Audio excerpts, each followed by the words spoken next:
you were in oil and gas for about 14 years, isn't it? Yes. And then one day, that was not the typical move in the 80s, 90s, 2000s. No. Why did you do that? Okay, put it this way. I'm the kind of person that with each milestone, 18th birthday, 21st, 25th, 30th, I tend to reflect, maybe like a few months to the time, to that milestone birthday, that, okay, where are you now? Where do you want to go? And so on and so forth. So 35, then 40, I started reflecting.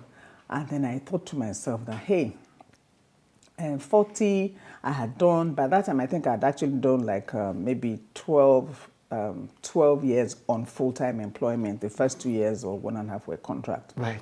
And so I knew that to get to retirement age, I still needed to work for another 15 years to be able to get a healthy pension. And I just thought, do I want to stay for that long?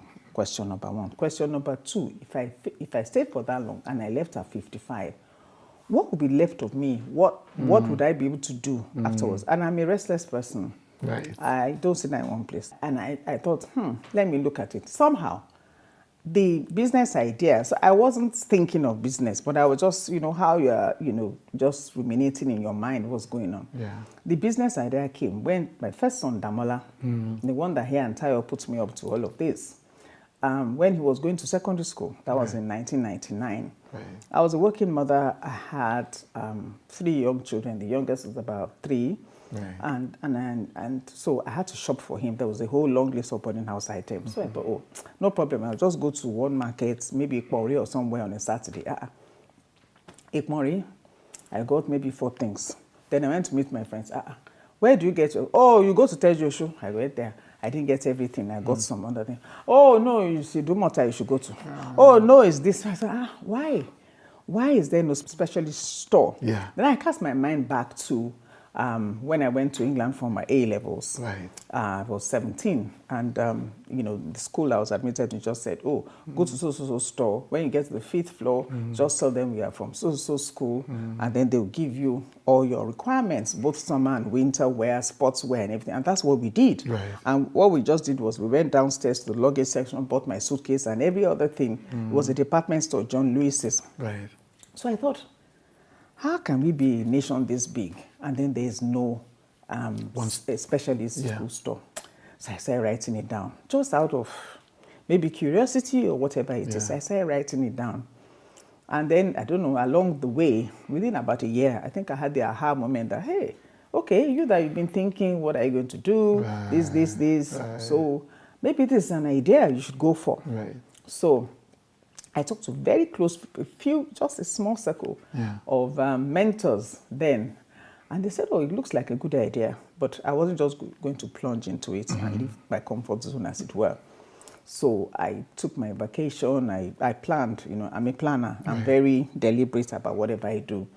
And then I got lists from my friends, other school lists, put everything together, drew up a comprehensive list, took my vacation allowance, went to the cousin of mine, my cousin-in-law actually, to Dubai, because she used to buy her inventory for her own business from Dubai. So she showed me the ropes. Right. I bought everything. I rented a hall in VI on Adetokunbo Ademola for 2 days.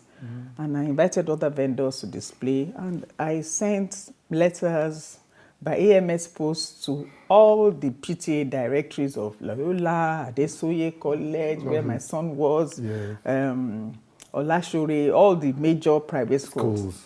And people came, and I told all my friends, and they came. Right. So I used that to test the business idea. And it was wonderful. The response was awesome. So I now started thinking, what do I do?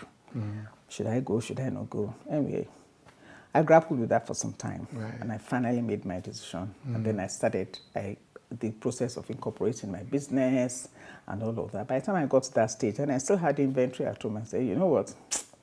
You're 40. What do you have to lose? But I think I turned 41 later that year. Right. So I put in my papers, I resigned. Right. Was there any particular thing or group of things that made the decision click? Or it was just iterative? So you got to the point and thought, I might as well. Or was there one thing? Well, the first thing was that why is there no store? Yes, no, and there are other people in my situation. Yes. So the second major thing was the response to the 2-day exhibition, because I did it over Easter.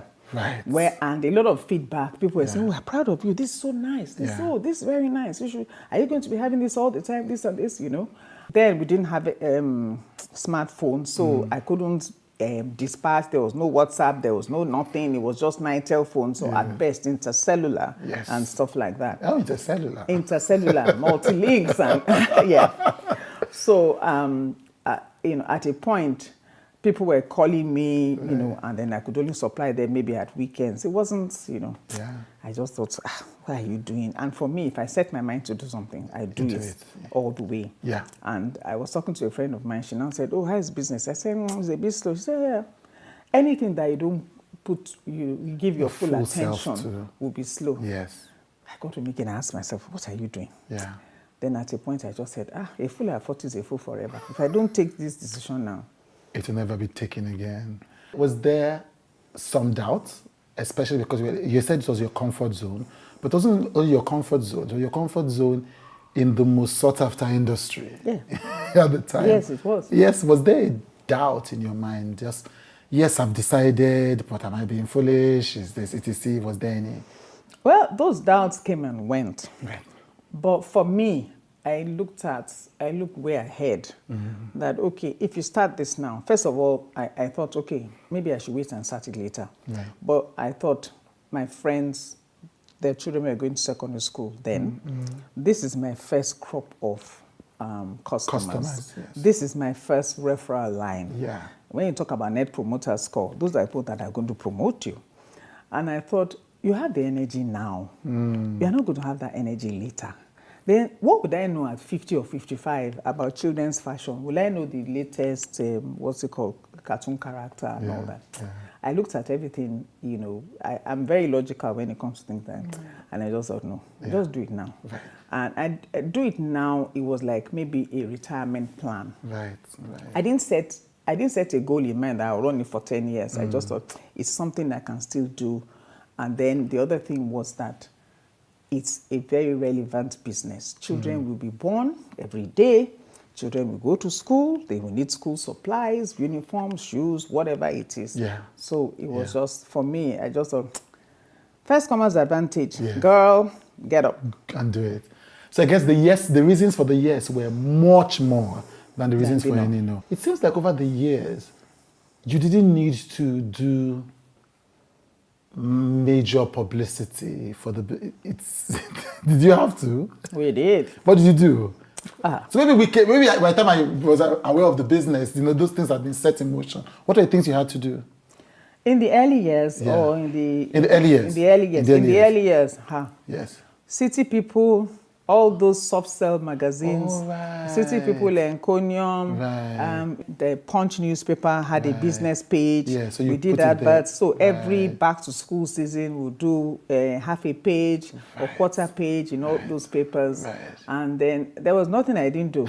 I did Cool FM. There was one Silo Bankole had a show on Cool FM. Okay. I was on it. Right. Somebody, Lilian Agbaso, had Going Places. Going Places. I was a producer on Going Places. I was on it. Oh, really? Yes. And then we had Genevieve magazine. Yes. When we opened the shop, Center Spread, Today's Woman, that's Adeswa. Onyenukwe. Then, once or twice, maybe some TV, very little, but flyers all over the place. You went to war. When I put my final entitlement was my seed money. You had to work. I went to war. Yes. Then flyers all over the place. I had young cousins. Then I got the mailing list, PTA mailing list of of my friends' children's schools. You went just mailed, EMS posts, just sent letters. Then anytime anybody came, from the day we opened, we had like a register. You'd write your name, phone number, email address then, because it was all intercellular and all that, email address, and then even maybe your location where you stayed. So I also used that to know where were my customers, and then all the after church, target the big churches, all the boys skates, those skaters, I use them since. Because we were called the School Kids Shop, that's the store. Then the company was called School Kids Limited. Some people thought we were a school. So sometimes when they talk to me, the other thing was some other people, we now got, because we had gone into different areas and we had done wholesale. So wholesale was of uniforms, which was still in the same line. Yes, but we had now gone into Casio distributorship, where the official Casio distributor for Nigeria, from their Africa and Middle East office in Dubai. And then we had gone into humanitarian aid supplies, which is one of our biggest divisions to date. We had started those two in 2018. And so you can't be supplying to the international NGOs and be called school kids. So we needed to have a more unique, like generalistic name, a name that was all-encompassing, all-embracing, that was reflective of what we're doing. Yes, we're now doing. And we've added a 5th division, that's corporate sales. What's that about? Well, the genesis of it is that during COVID, thanks to our CEO, then our DMD, he was already DMD then, Tayo, to survive, we started making, we have a garment factory in Mushin. We started making reusable face masks, and we produced over 300,000 face masks for different corporate organizations. So Tayo said, these corporate organizations, from dental centers to hospitals to different companies, that since they already are clients with the face masks, we have to keep them. So, and we have a garment production facility. So we started making coveralls, the scrubs for, for hospitals, and then even those gowns and things like that. So we started making that. So we had, and then we now looked at, okay, what are the other industries that wear uniforms? So hospitality, hotels wear uniforms. So we started looking at all those ones and decided that, you know what, there's a whole lot, and again, because our business is seasonal. So we always constantly look for things to fill in, so, and then also to maximize our resources. So our garments facility, of course, we produce some things for ourselves, but not as much as what we sell. We still do contract manufacture abroad and stuff. So we had to look at other industries and then look at the lull times, make sure that the factory is busy, is engaged. So that's our corporate services. So we started it small, and now it has become a division on its own. One of the things that really rocked me was, of course, fraud. Oh. That happened, so yeah. So it happened to you too? You should ask how many times. How many times? I can't remember. You can't, I don't, but you see, the thing about when you have a managerial team, you are better able to absorb some shocks. Because somebody else will say, oh, well, okay, this is it. But there are some smaller ones that happened, but later, after our CEO came on board, and then we also got other talents that were on that level. And so they were able to take care of it, and I just removed myself, but I just told myself that, you know what, this is part of life. So just take it like that.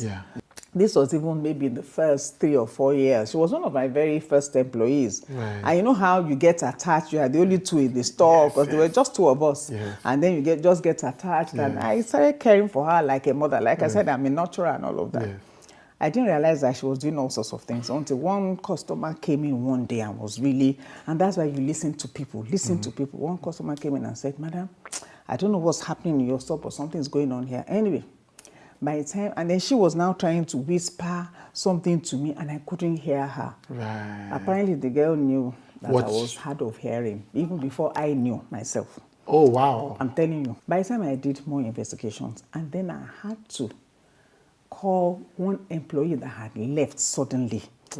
And when somebody leaves suddenly, a good person leaves suddenly, don't take offense. This young lady that had done all this, she would do something to the system. We were using point of sale software. She would do something to it so that maybe delete something so that, everything will go haywire. Then she will call the software people and she'll tell me that, Madam, the software is not working. We're not able to track the inventory. We are selling blah, blah, blah. And then when they come, apparently she was looking over their shoulder. Then she will get the admin password after they've gone. When she's alone, on Saturdays, we used to alternate so that they could have a social life. I was okay, by this time I had maybe 4 people that you can't all be on duty, so you alternate. When she's there alone, we're not cashless then. She will delete some sales and keep the cash. She will use the software companies that admin password, delete some sales and use the cash. This Yahoo. I want to make a personal request to you. Many of you watch, like, comment, but you don't subscribe. Now, subscription matters as you subscribe and as you engage. So I am making a personal request. Don't just watch and leave. Please click the subscribe button. It matters to me.